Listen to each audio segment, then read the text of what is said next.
Assalamu alaikum wa rahmatullahi wa barakatuh, hürmetli din kardeşlerim. Bugün Zülhicce ayının, izgi ayının, bizning şayindu Haj ayı deb atala birinci günü. Hem bu birinci 10 gün Allah Teala o'z kitabında en hayırlı günler deb atadı.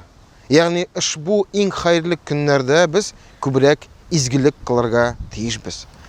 Hem elbette en izgi günlerde biz endi eng izgi o'ringa ko'proq e'tibor etarga tiyishmiz. Shunga ko'ra bu fursat bilan qo'llanib sizni undayim bizning yangi masjidga e'tibor eting jamoat.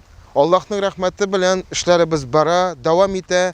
Bugungi kunni sizning yardamingiz bilan tuba ishlarimiz tamomlandi. Biz kelasi etapga ko'chamiz. Ulda bo'lsa masjidni tishlov ham minora ko'taruv. Shunga ko'ra ishlarimiz to'xtamasin.